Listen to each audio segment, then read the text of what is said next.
स्वामीनारायण हरे, स्वामीनारायण हरे। वचनामृत गडडा प्रथम प्रकरण का 51वां। हीरे से हीरे का छेद, भगवान से भगवान का निश्चय। संवत 1876 में माघ कृष्णा द्वितीया 1 फरवरी 1820 को रात्रि के समय स्वामी श्री सहजानंद जी महाराज श्री गडडा स्थित दादा खाचर के राजभवन में श्री वासुदेव नारायण के मंदिर के आगे पश्चिमी द्वार के कमरे के बरामदे में पलंग पर विराजमान थे। उन्होंने सफेद चूड़ीदार पाजामा और श्वेत अंगरखा पहना था। सिर पर सफेद पाग बांधी थी। उनके मुखारविंद के समक्ष सभा में मुनि तथा स्थान स्थान के हरिभक्त बैठे हुए थे। उस समय श्रीजी महाराज ने प्रश्न पूछने का आदेश दिया। तब पूर्णानंद स्वामी ने प्रश्न पूछा कि 10 इंद्रियां रजोगुणात्मक हैं तथा 4 अंतःकरण सत्व गुण मूलक हैं। अतः ये समस्त इंद्रियां तथा अंतःकरण मायिक हैं और भगवान माया से परे हैं। तब मायिक अंतःकरण द्वारा उन भगवान का निश्चय किस प्रकार से हो सकता है और चक्षु आदि मायिक इंद्रियों द्वारा भगवान कैसे दृष्टिगोचर हो सकते हैं। उस समय श्रीजी महाराज बोले कि मायिक वस्तुओं द्वारा मायिक पदार्थों का बोध हो सकता है। इस कारण मायिक अंतःकरण तथा इंद्रियों द्वारा भगवान को बोधगम्य किया जाए तो भगवान भी मायिक सिद्ध हो जाएंगे। यही आपका प्रश्न है। पूर्णानंद स्वामी तथा समस्त मुनियों ने कहा, हे महाराज, यही प्रश्न है जिसकी आपने पुष्टि कर दी है। तब श्रीजी महाराज ने कहा कि इसका उत्तर यह है कि 50 कोटि योजन पर्यंत पृथ्वी की पीठ है। उस पृथ्वी पर घटपटादिक अनेक पदार्थ हैं।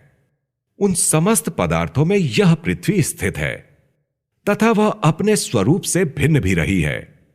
इसीलिए जब पृथ्वी की दृष्टि से देखेंगे तो प्रतीत होगा कि इन समस्त पदार्थों के रूप में पृथ्वी का अस्तित्व बना हुआ है और पृथ्वी के सिवा दूसरा कोई भी पदार्थ नहीं है और वह पृथ्वी जल के एक अंश से उत्पन्न हुई है और जल पृथ्वी के नीचे, पार्श्व में और ऊपर भी है तथा पृथ्वी के मध्य में भी जल सर्वत्र व्यापक होकर रहता है। इसीलिए यदि जल की दृष्टि से देखा जाए तो लगेगा कि पृथ्वी है ही नहीं बल्कि अकेला जल ही है। इस जल की भी उत्पत्ति तेज के एक अंश से हुई है। इसलिए तेज की दृष्टि से देखेंगे तो जल है ही नहीं वरन अकेला तेज ही है और वह तेज भी वायु के एक अंश से उत्पन्न हुआ है। इसीलिए वायु की दृष्टि से देखेंगे तो तेज है ही नहीं किंतु एकमात्र वायु ही है। वस्तुतः वायु भी आकाश के एक अंश से उत्पन्न हुई है। इसीलिए आकाश की दृष्टि से देखेंगे तो वायु आदि चारों भूत तथा उनके कार्य पिंड ब्रह्मांड कुछ भी नहीं दिखाई देंगे किंतु अकेला आकाश ही सर्वत्र दिखाई पड़ेगा और वह आकाश भी तामस अहंकार के एक अंश से उत्पन्न हुआ है। वह तामस अहंकार, राजस अहंकार, सात्विक अहंकार तथा भूत, इंद्रियां, अंतःकरण और देवता ये सब महतत्व के एक अंश से उत्पन्न हुए हैं। अतएव महतत्व की दृष्टि से देखा जाए तो 3 प्रकार के अहंकार, भूत, इंद्रियां, अंतःकरण तथा देवता ये सब हैं ही नहीं बल्कि केवल महतत्व ही दिखाई पड़ेगा और यह महतत्व भी प्रधान प्रकृति के एक अंश से उत्पन्न हुआ है। इसलिए यदि प्रकृति की दृष्टि से देखें तो महतत्व है ही नहीं, एकमात्र यह प्रकृति ही है तथा वह प्रकृति भी प्रलय काल में पुरुष के एक अंश में लीन हो जाती है और बाद में सृष्टि के समय एक अंश से उत्पन्न होती है। इसीलिए पुरुष की दृष्टि से देखें तो यह प्रकृति है ही नहीं, अकेला पुरुष ही है। एवं ऐसे अनंत कोटि पुरुष हैं जो महामाया के एक अंश से उत्पन्न होते हैं।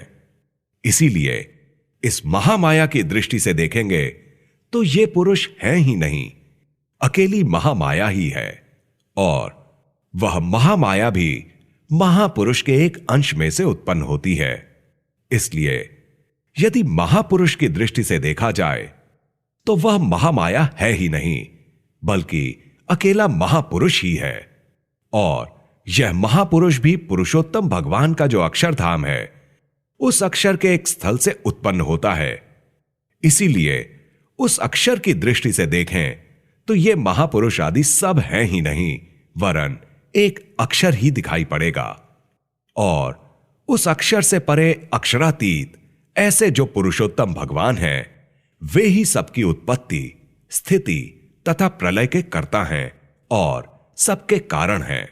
और जो कारण होता है वह अपने कार्य में व्यापक होता है तथा उससे अलग भी रहता है। इसीलिए उन सबके कारण रूप पुरुषोत्तम भगवान की दृष्टि से देखा जाए तब उन पुरुषोत्तम भगवान के सिवा अन्य कुछ भी दिखाई नहीं पड़ेगा। ऐसे जो भगवान हैं, वही कृपा करके जीवों के कल्याण के लिए पृथ्वी पर सभी मनुष्यों को प्रत्यक्ष दर्शन देते हैं। उस समय जो जीव संत की संगत करके इन पुरुषोत्तम भगवान की ऐसी महिमा को समझ लेता है, तब उसकी इंद्रियां और अंतःकरण सब पुरुषोत्तममय हो जाते हैं। तभी उनके द्वारा उन भगवान का निश्चय हो जाता है। जिस प्रकार हीरे के द्वारा ही हीरा छेदा जाता है, लेकिन दूसरे के द्वारा उसका छेद नहीं होता, वैसे ही भगवान का निश्चय भी भगवान के द्वारा ही होता है तथा भगवान का दर्शन भी भगवान के द्वारा ही होता है, किंतु मायिक इंद्रियों तथा अंतःकरण द्वारा नहीं होता। इस तरह वार्ता करने के पश्चात श्री जी महाराज जय सच्चिदानंद कहकर अपने निवास स्थान पर पधारे। इति वचनामृतम। इस प्रकार से श्री गडडा प्रथम प्रकरण का 51वां वचनामृत पूर्ण हुआ।